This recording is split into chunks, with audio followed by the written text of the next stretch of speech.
T-minus 10, 9. You're listening to the Launchpad Podcast with J-Man. 5, Brought to you by Gallant Media. 2, 1. Here's your host, Ignition. J-Man. Hey, how you doing? Welcome to the Launchpad Podcast. My name is J-Man. If you're a first-time watcher, possibly you've been along for all 3 seasons, I strongly suggest that you subscribe so you don't miss an episode at thelaunchpadpodcast.com. Also want to give out some huge sponsor love to Gallant Media and IT Gorilla. IT Gorilla will give you an opportunity to score yourself a free Android box, and Gallant Media making sweet swag like this shirt, doing business development with your website and graphic design.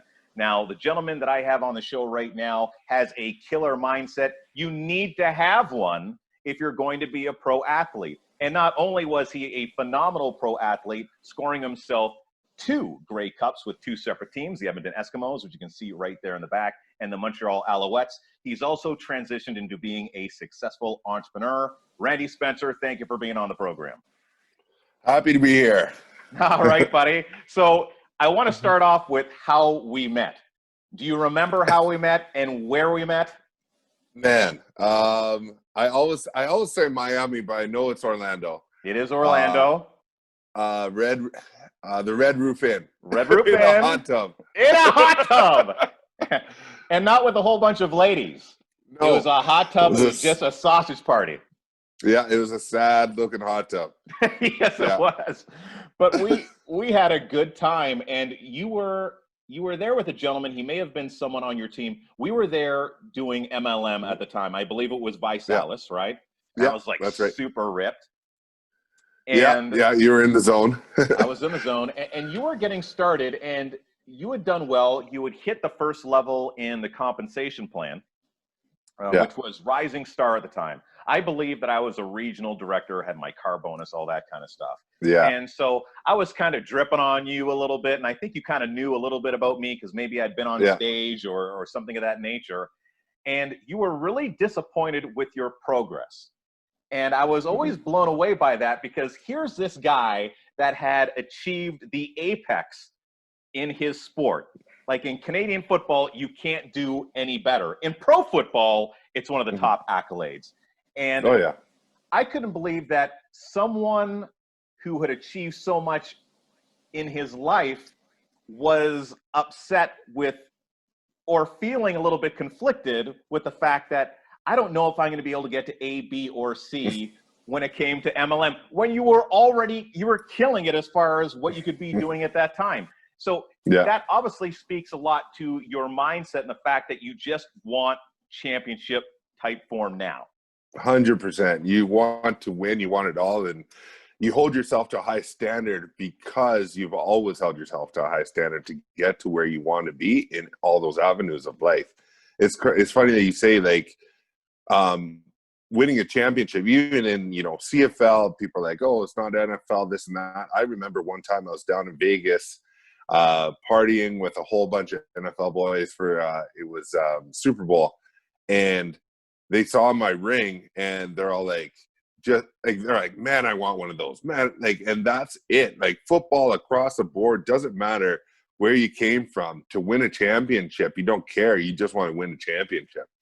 And that level is, once you get to that level, the hardest part about that was you already know how to win. You know what it takes.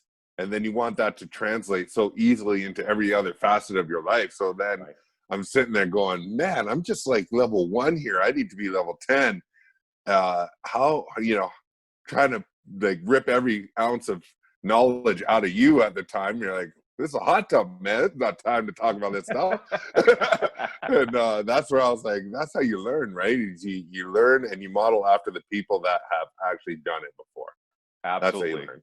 Go out there and learn from people that have already done it, right? Find out the people that have done what you want to do and, drip on them.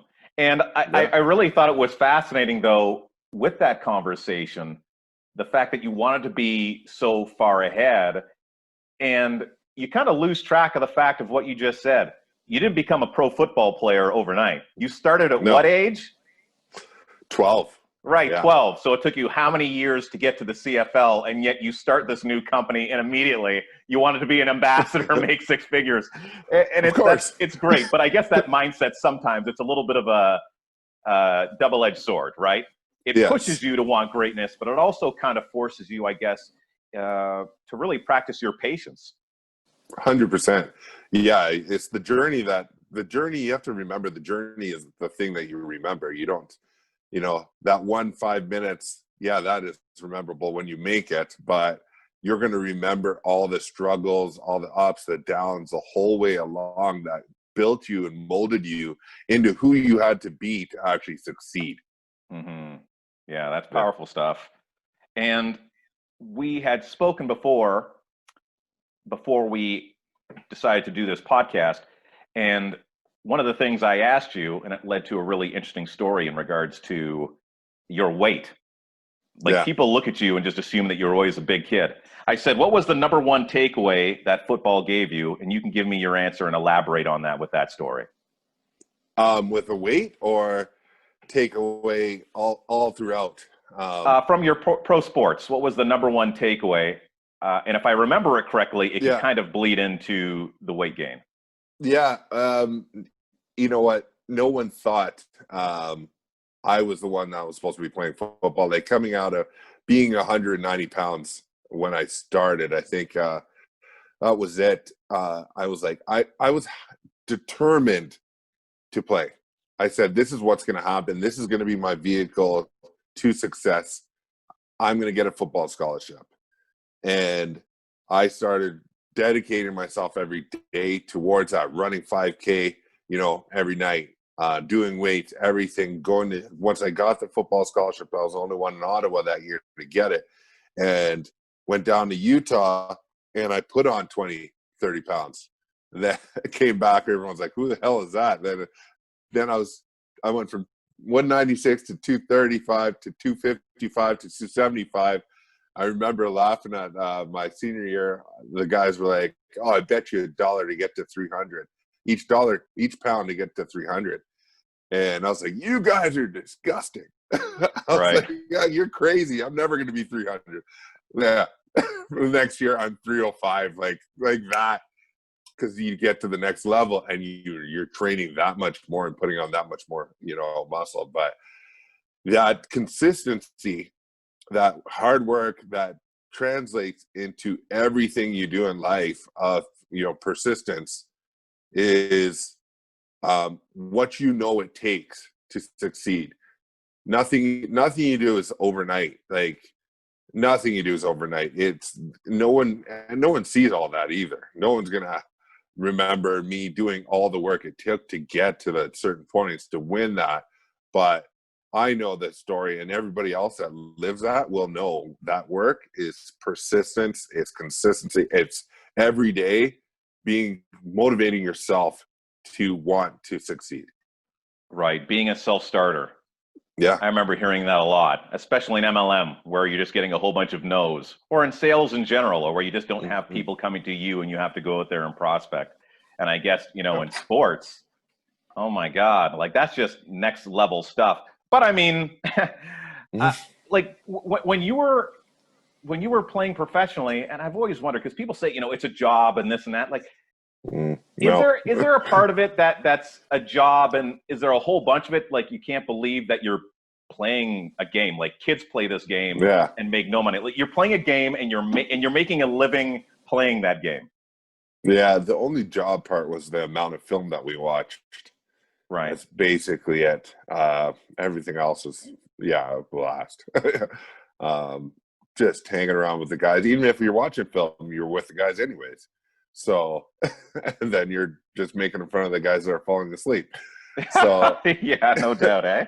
I don't know if it was not a job. When you get to do what you love, your work becomes your play becomes your work. That's when you're living your true calling. And then that's the hardest part, is when that's done. What do you do next? Right. But definitely, when you're doing something you love, you're never going to notice it as work. Right. Never.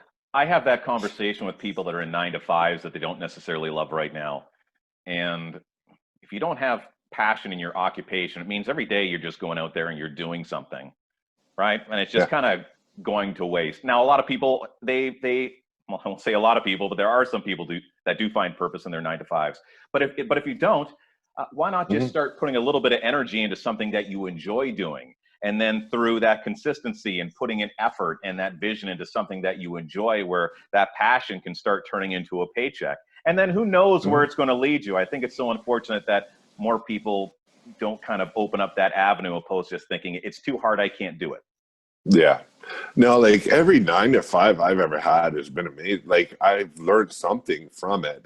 I will never knock a 9 to 5 ever. Oh, that's actually something I want to touch on, dude. Yeah. You're telling me this story after you had injured yourself, Yeah. that you started working some odd jobs. And I thought it was so interesting. The thing that you told me was you took every one of those jobs, even if you didn't necessarily love them, you turned them into a learning opportunity. That is 100%. gold. Please speak on that. So yeah, the year that I had my last year, CFL, I left there. I had to get 2 shoulder surgeries and umbilical hernia surgery. And I had those all within the year. So I was like, well, I got to work now. Football's done. Yeah. And so I ended up taking a job at a jewelry store in a local mall. And, you know, fresh off of winning Grey Cups, like, you know, I'm still in my limelight, or feel like I'm still, you know, there. And I don't care. It's work, right? So I've never sold jewelry before, but I'm like, if I'm going to be here, I'm going to be the number one salesman. And whenever I meet that store owner today, he's like, he thanks me because he's like, you saved me. I'm like, what? You saved me? You gave me a job. I didn't care. Like, he's like, no, like I was striving and pushing, and from me pushing and push the other people to want to do more sales also. So, yeah, it was awesome. But I sat there and I learned how to sell, obviously, because I was still doing jewelry. But in the spare times, I'd read a book. I'd read something to get ahead. At every point, I was always trying to learn something to excel in any way. Like I did roof estimations, I did MLM, obviously. Yeah, I've done many, many jobs. I had a company for snow removal. Like, doesn't matter to me. I don't care what it is. Whatever you do it to learn and then move on. Right. There's a Canadian author, Robin Sharma, and he writes this book, The Greatness Guide. He's also the one that wrote The Monk Who Sold His Ferrari. Both phenomenal books. And in that, I read that one. Yeah. The Ferrari one. Yeah. In that book, The Greatness Guide, he speaks of treating every job that you have like you're the CEO, right? Do it with pride, do it well, learn what you can from it. And then through those behaviors, number one, you'll just create better disciplines.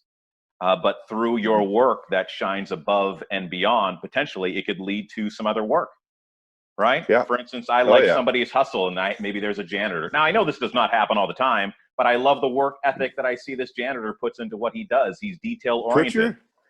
Put yourself in a position to actually win. If you're like, that's the thing people don't get. It's like you're always one person away from some connection that's going to better your life if you're trying to put yourself in positions to win. Like if you're just going through, you know, your mundane everyday things and you're not looking to progress, no one's looking to help. You're drawing nothing towards yourself. Right. That positive energy will always attract positive energy. Right. Yes. So if you're in that mindset of like, how can I win today? How can I meet someone and help them? Someone's going to come and help you. That's a very good point. Now that kind of ties in well, I guess, with goals, right? Goals obviously really, really important. How do you go about your goal setting? I know that you actually do Zooms, and this is something that you speak on to people. Like you are an expert. You've most definitely put in your 10,000 hours. If anyone knows about setting a goal and getting there, I mean, you've done it over and over and over. Well, there's a program I'm in right now too, and it's a Bob Proctor program, and there's different types of goal setting, right? And there's A-type goal, there's B-type goal, there's C-type goals, and it's what type of goal are you setting? Are you setting something that you already know you're going to achieve, right? Are you setting something that, okay, now it's going to push you a little bit, but there's a plan to it. And once I go through the plan, I'm going to achieve it. But like something derails you and you give up, and then that one's gone. Or is it a C-type goal, which is something that is a fantasy, something is like you don't even know how to get there. Right. You're like, I want to do that, but I don't know. Like that was getting a football scholarship. I had no clue how to do it. But if I continually make the right decision every day, things will come to me, the resources will come, the answers will come that will put forth in front of my path to bring me towards that goal. And the belief just compounds as you go until you reach it. Right. And that falls back to consistency, which we spoke on earlier. Yeah. And it's the motivation for a C-type goal just gets more and more as you go. Right. For something that you already know you can do, you lack the motivation. It's only temporary. Right. But do things that push you to such a limit that it excites you constantly when you infuse yourself into that. Right. So let's go. I can't even imagine. You were saying just getting a scholarship and playing pro football, like that was a crazy level. So then you go on to win 2 Grey Cups and 2 Grey Cups in 5 years. Right. So that's a lot of success in a very, very short period of time. Winning a Grey Cup, what was that like for you? For instance, like where do you go from there? Once you've achieved that top level, where do you go from there? Now, obviously, injuries plagued the ability to go out there and achieve those goals. But off the top of your head, can you remember what you thought was next for you? Right after football, you mean? Or no, you're playing football, you're winning these championships. I mean, because you can't do any better than a Grey Cup. So what's next? Is it personal You're goals? not even thinking that. That's the problem. You're not even thinking about that. It's like you win the first one and you're like, okay, let's go win another one. Okay, let's go win another one until you're done winning them or your career's over them. Right. Okay. Interesting. You're not thinking outside of football ever. Like, yes, you're thinking, okay, I might have to when it's like your 10th year or something. But if you're young, 5 years, you're just pushing, you're going to the next one. Right. So you're not really thinking outside of football for too long. Maybe just, here and there, but not really long-term, like C-type goal stuff. Right.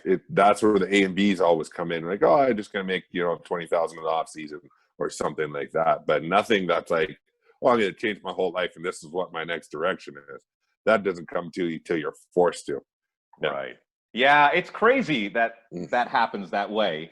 And we're going to speak on that in just a little bit. But I always find it's best when you're kind of maybe paying a little bit more attention and you decide to make a change opposed to sometimes the abrupt thing that happens that forces you to change. But I mean, both can end up to be beautiful things. Absolutely. So we're talking about winning Grey Cups, big time achievements. With these wins come the accolades, the rings. Like you said, people have the necklaces or whatever it might be. Yeah. You had your Grey Cup ring stolen. Yeah. Now, tell me, how does that happen? So I guess that was something you were wearing them on the regular and you just happen to be out and about? Yeah, I was on a meeting. I was on my way to a meeting. And usually when I go to a meeting, people, appreciate that I bring them. Just, it's that kind of thing. It's like, oh, yeah, I'll bring a ring so I can see them, blah, blah, blah. But the meeting got canceled. So I was like, let me just jump in the gym, get a quick workout in. And when I was there, I walked in and I saw, a guy came in after me, sat down and asked me, I looked at him and he was dejected. And so I said, what's wrong? And he said, well, I forgot my lock. And I was like, well, you can throw your stuff in with me. And he said, oh, no, my girlfriend's coming. So I was like, all right, cool. Locked up my stuff, went out, jumped on a elliptical. And within 2 minutes, I just had a feeling something was off and saw him walk out and got off the elliptical, went in, and everything was gone. And I just bolted out. But within 4 hours, it was plastered all over social media. I already found him. And they just installed a week before. They just installed an HD camera, so it was a split second finding this guy. He just disappeared off their radar for a little bit until they found him breaking into another house. So, yeah, Not happy enough with the score he already got. And Yeah. so, how did he get into the locker? Oh, everything was cut off. Yeah. Okay, so Yeah, he had a gym bag, so he must have had some big jaws of life or whatever you call it, right. big snips or whatever on him. I'm just going to share my perspective. If I was sitting next to you, I don't care if I know you have Grey Cup rings or not, or whatever monetary value is in that cupboard. I'm not going to mess with you in particular. Know what I mean? Like maybe if it was the punter, I'll take his ring. Yeah. But I'm not going to go after the lineman. No way, no how. Anyways, so they did find this guy, but they never did find the rings. No, he said he sold them, and he pled guilty. That was about over a year, 2 years ago. So now it's just in the process. So right. So I was listening to another podcast that you were on. No surprise about mindset, because you've already dropped so many amazing nuggets, and thank you. But there's so many different levels that were attached to these rings, and yes. I had a discussion with you about, whether or not you're religious, and I've dibble-dabbled, and there's a saying that the things that you love too much, are the things that will be taken away, that God will take away from you.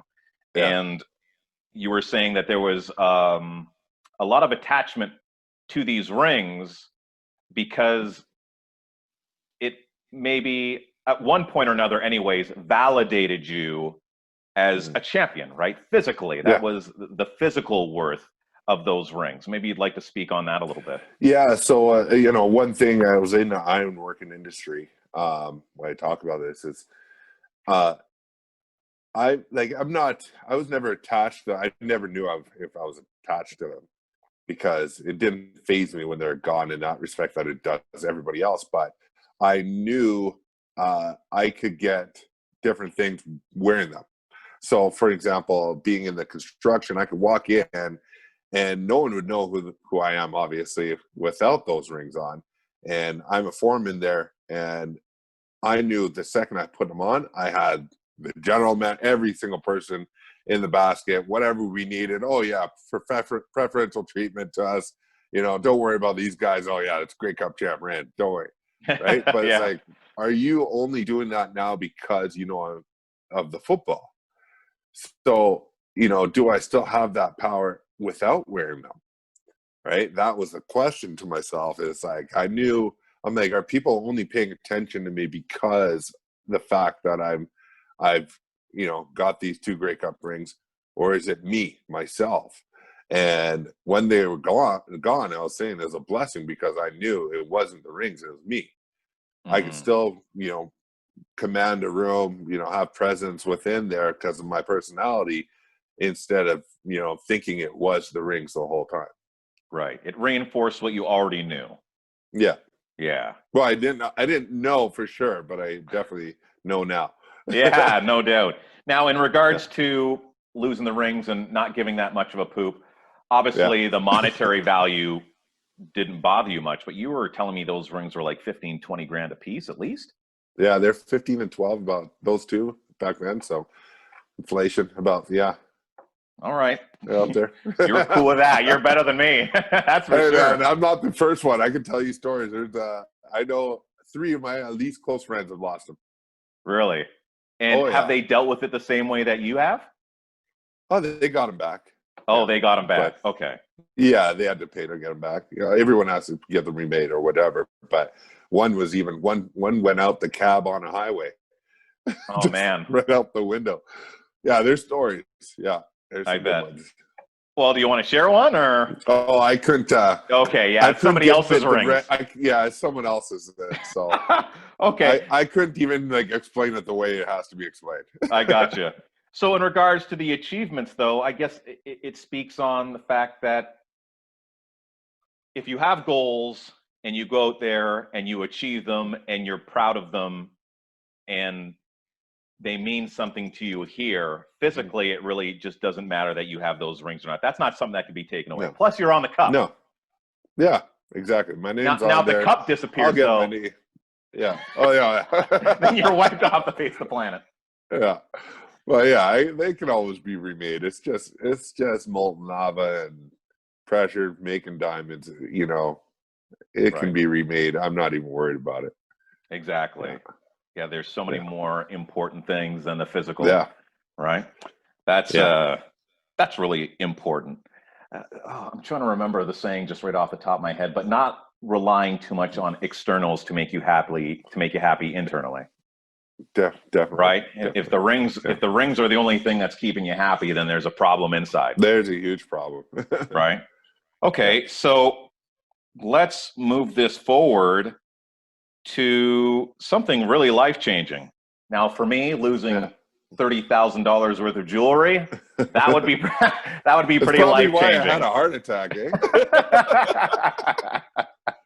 Having an injury that ends my pro football career, that would be something else. That would probably just, that would be pretty life-changing. But, you make all these adjustments and you persevere, and you did it with this next one, and this would be the most real, because this is as internal as you can get, because you had a problem with your ticker. Yeah. And you had a heart attack. I was doing a jiu-jitsu class, and I finished jiu-jitsu, got home, and I was just drained and sitting there, and boom, like an elephant was sitting on my chest, and had a little mini heart attack there. There's no mini, I guess there are no mini ones. It's a heart attack. But went to the clinic, and they're like, "Oh, you're having a heart attack." I was like, "Okay, thanks." And I drove back home. No way.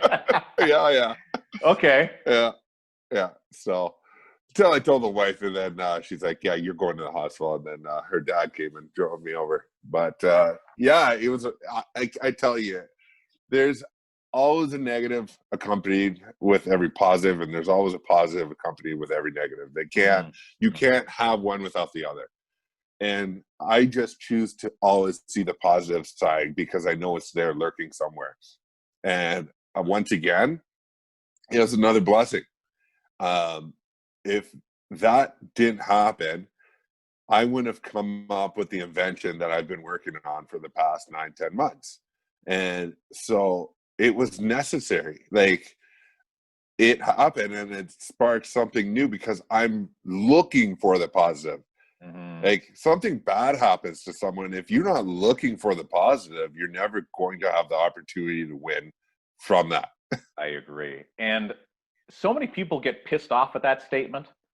Look for the positive in things, right? For every negative, there's a positive. And if you don't mind me elaborating on that, because you and I consider you to be a high value individual to me, like a high value contact. And we've actually kind of gone through a lot together for people that are living two different parts of the country. And I shared a very special time of my life with you, Randy, when we were in Live together. My mother had recently passed away. Yeah. And you were killing it. You were such an inspiration to me in that business. I'm telling you, guy, I don't know if you know Randy or you don't know Randy, but whatever this guy does when he's leading, I strongly suggest that you follow.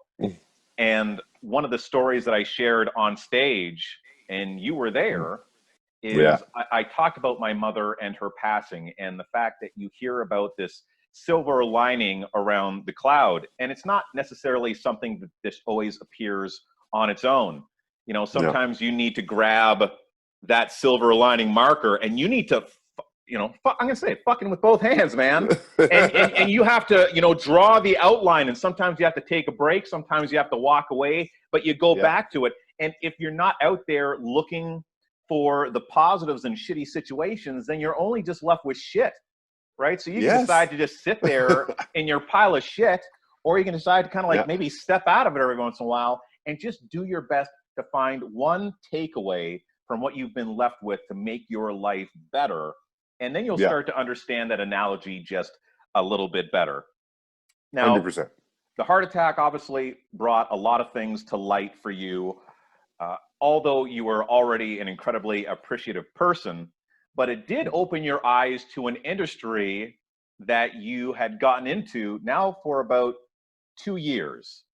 Yeah, And almost a half now. Yeah. 2.5 years. And there's this great video that you posted. I'm probably going to have to put it at the end of this podcast so people can see it. So Randy has transitioned into insurance. Oh, I just watched my viewership drop. Yeah. Nope, we're out.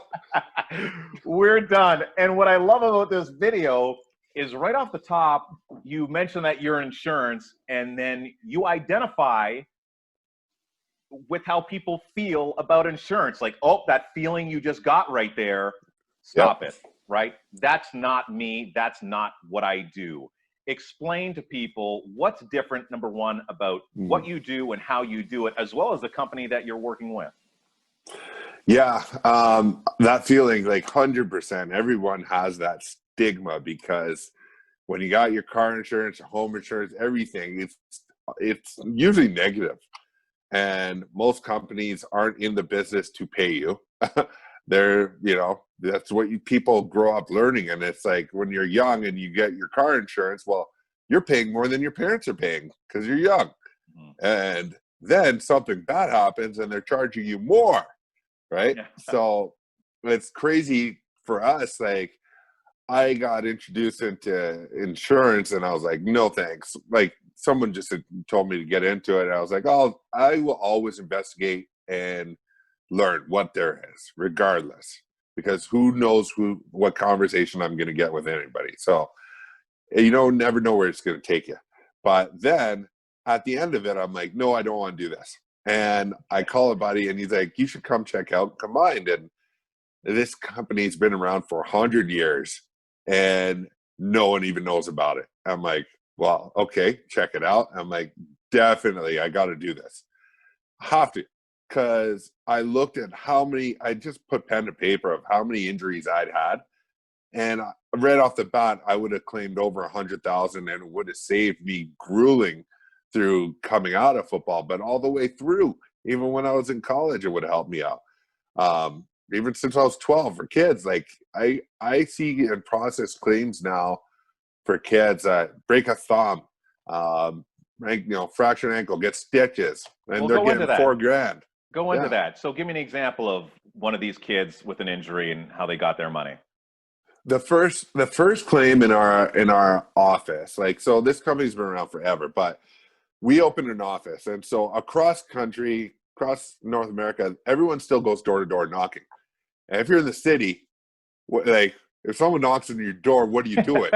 Yeah, right. You're probably going to hide. So we came out and our office started and we're like, hey, let's do this differently. Let's network. Let's do it through referrals and show how this business grows. But the first claim that came through was for a kid that was snowboarding and broke his thumb. And so they're like, hey, do we even put this in? Do we even want to chance it? And they put in the claim, and a week later, this kid's got $4,200 in the bank. Well, not the kid, the parents have it. Right. Kid gets a free Xbox probably. But that other $4,000 is going to the parents. They're like, this is real. And that's where it started.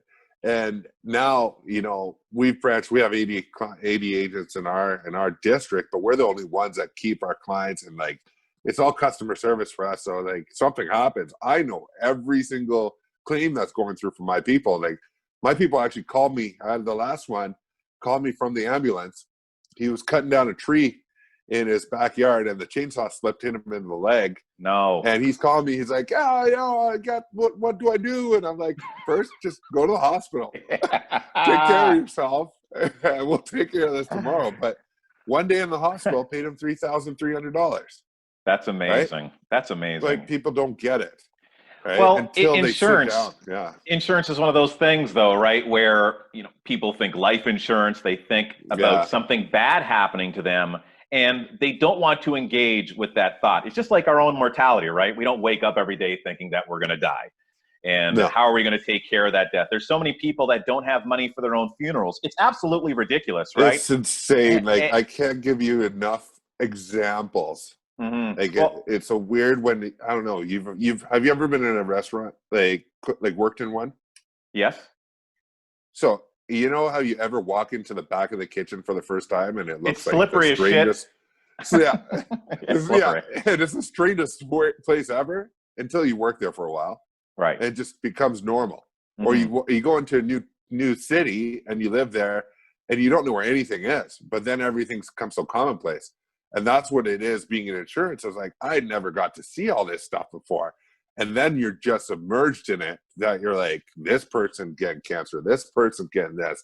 And you see all the things people are getting just overwhelmed with, and you're the solution. Right. And you know what? And there's also two different types of people that do insurance. And unfortunately, it just takes one to really turn people off on the whole thing. There are insurance people that are salespeople. Yeah. And listen, at the end of the day, we're all in sales, right? We all get paid for what we do. So I don't like poop on anyone for going out there and making their money. But there's also the people that are out there and they really feel that they are adding value to the marketplace and they genuinely want people to take care of themselves. And I remember you reaching out to me as well and just saying like, Jay, I've come across something really wicked. And, you know, unlike the last thing that I was doing, like this is really helping people. Like I'm seeing people get help right now and what that makes your heart feel. Now, do you do all different types of insurance? Like you do death insurance, you do accidental insurance? Yeah, I do accidental, critical illness, disability. Critical illness, that's the one. Yeah. Now, what is the number one misconception when it comes to critical illness? And maybe you can just speak on this really quickly. Do not bore my listeners. because and I'll tell you why, because I hear like so many conflicted messages when it comes to this. Like you put in this money for 20 years, if you don't use it, you get it back. Or if anything happens, it multiplies by this.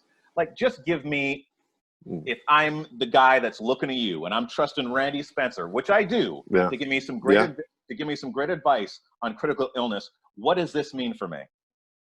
Critical illness is an amazing plan these days because of how, like, it's weird to think people are living through a lot of the critical illnesses that were first created on these plans. So people have a heart attack and they live through it, right? So medicine's advanced to such a point that, you know, when I had a heart attack, if I had my critical illness in place, that got 50,000 critical illness plan, I would have had 50, 40 grand right there, right off the jump. So it's like that would have saved for like the whole year, but you know, regardless, I still working. But even for young people, I'll put a critical illness on somebody for $20 for $25,000 of protection because it is seriously the smartest thing to do, especially since the investment, like it depends on where you're getting it from, because a lot of them will stop covering you at 65 or 70. But if you can get a critical illness plan that goes until you pass, that's the best bet because every dollar goes back to a beneficiary. So you're not wasting a single dollar, because why are you using it for? Right? Because if you have it till 65, you're probably going to have the critical illness at 67.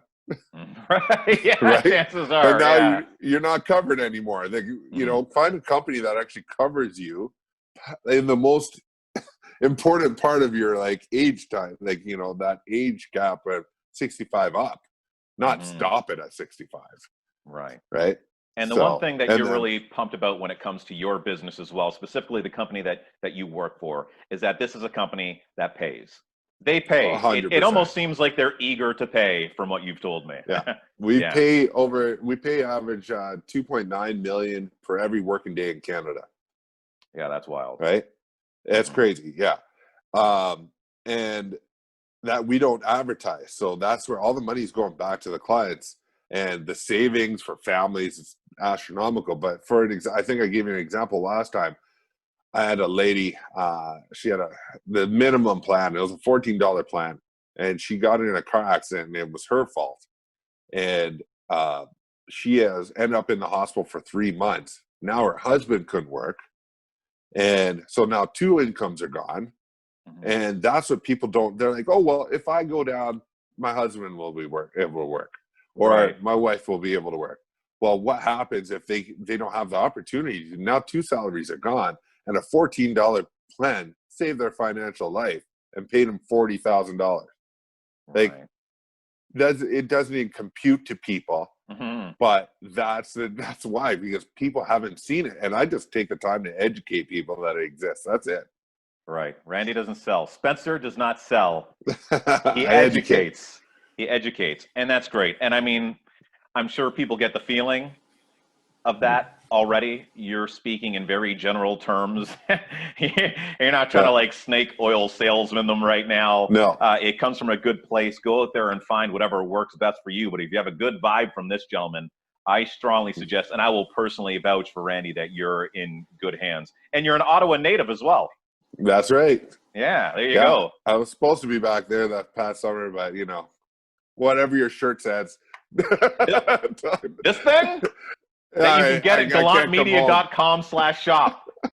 That's right. Or the Launchpad merch right there from my sponsor. Well, Randy, thank you so much for jumping on the show. Like, this literally took months to happen.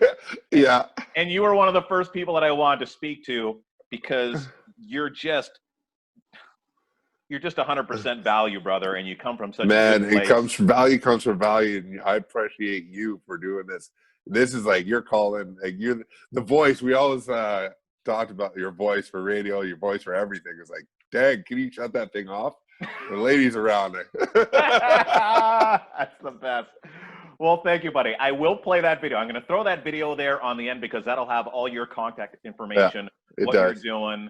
And I really do hope that at least one person reaches out and gives this gentleman, a champion through and through, an opportunity to make sure that when you need a champion, it's there for you. So thank you again, Randy Spencer, two-time Grey Cup champion, now working in insurance for you. Another huge shout out to my sponsors, IT Gorilla and Gallant Media. Make sure that you are sharing this podcast to your Facebook wall to score yourself, potentially, a free Android box from IT Gorilla and free merch like this from Gallant Media, and he will do all your business development stuff, like great mugs. Look at this. That's me. Thumbs up. Can you see that? Oh, nice. It's right there too. Shameless. All right. And make sure to subscribe at the launchpadpodcast.com. J-Man saying, as always, you take care, be well, and love simply because you can.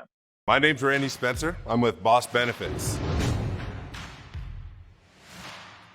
Well, I played in the CFL for a couple years, won a couple Grey Cups, and got into management. The brotherhood was what I was always drawn back to, being a captain, taking care of people.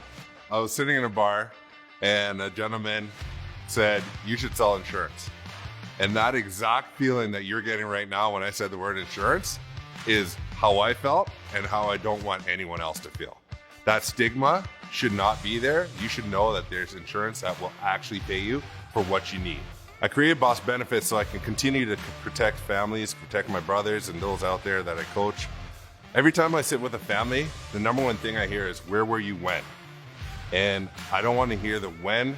I want to give you the opportunity to get the education, and you have the peace of mind going forward to have the protection you need throughout your life. A lot of people are so used to paying for car insurance, house insurance, even pet insurance. I'm guilty of it myself, but most people don't look at covering themselves. That's what I want to do, and give you the opportunity to know that there's something out there that's going to take care of you for the time you get in an accident or you have been sickness. Give me a call, 780-246-7676. Boss Benefits, also at thebossfather.com.